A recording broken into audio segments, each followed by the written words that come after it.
Salut les geeks!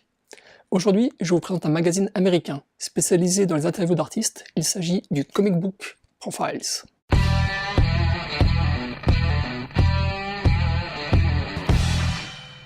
Comic Book Profiles, le magazine sur les professionnels du comic book, a été publié par As You Like It Publication à New York, entre 1998 et 2000, par Matthew et Tina Posluszny.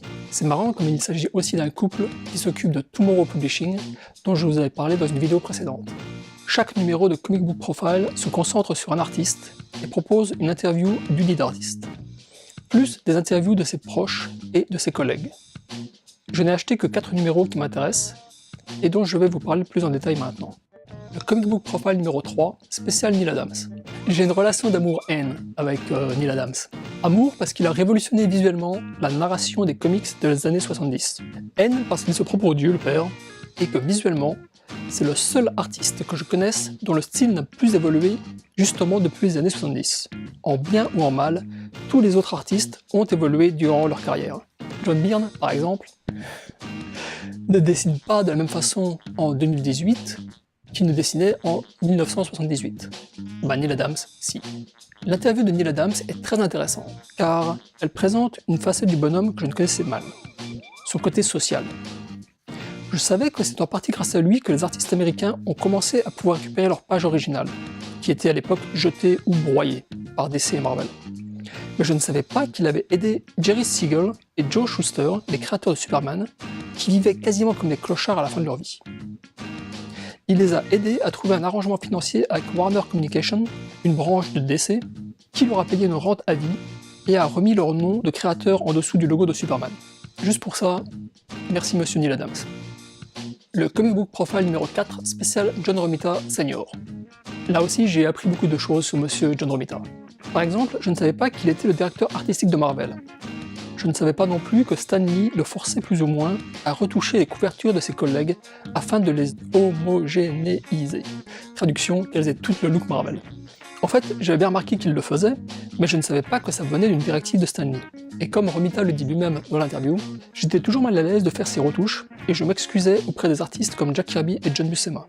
Les gens devaient croire que j'étais un sale égocentriste. Puis lorsqu'ils me rencontraient, ils disaient « C'est incroyable, tu es tellement sympa !» Ce qui impliquait qu'ils me prenaient pour une espèce d'ogre. J'ai même dû changer un travail de Barry Windsor Smith quand il était sur Conan. Stan m'a fait changer un visage sur l'une des premières couvertures, et je frémis d'horreur à chaque fois que je la revois, car c'est clairement une rustine. Le Comic Book Profile numéro 5, spécial John Byrne. Ce que j'ai appris dans ce numéro, c'est que Bill Sienkiewicz était censé dessiner les 4 Fantastiques, alors que Byrne devait faire le scénario. Et puis, Sienkiewicz est parti dessiner Moon Knight, et John Byrne, par la force des choses, s'est retrouvé plus ou moins forcé à dessiner, à faire à la fois le dessin et le scénario des 4 Fantastiques. Il parle aussi de ses problèmes avec les éditeurs de DC concernant Superman. Et enfin, le Comic Book Profile numéro 8, spécial Chris Claremont. Ce que j'ai appris sur monsieur Claremont avec cette interview, c'est qu'il voulait devenir acteur et qu'il a pris un poste d'assistant temporairement en attendant de pouvoir brûler les planches. Et puis la vie lui est tombée dessus et il a quasiment jamais fait l'acteur et il est resté scénariste pendant, je sais pas, 20 ans. Ce que tous ces magazines ont en commun, c'est qu'ils font vraiment découvrir l'envers du décor de la création de comics.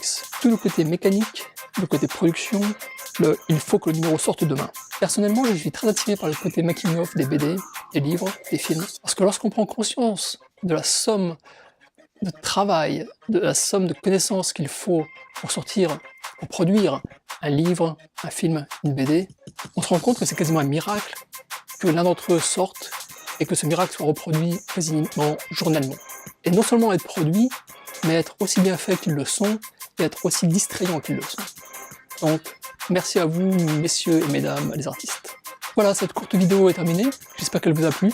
Si vous avez aimé les vidéos, mettez un pouce bleu, un commentaire, abonnez-vous, merci d'avance. Partagez la vidéo sur les réseaux sociaux. D'ailleurs, en parlant de réseaux sociaux, vous pouvez me retrouver sur Twitter, Instagram, Facebook. Merci de m'avoir suivi, bonne lecture et à très bientôt. Ciao, ciao.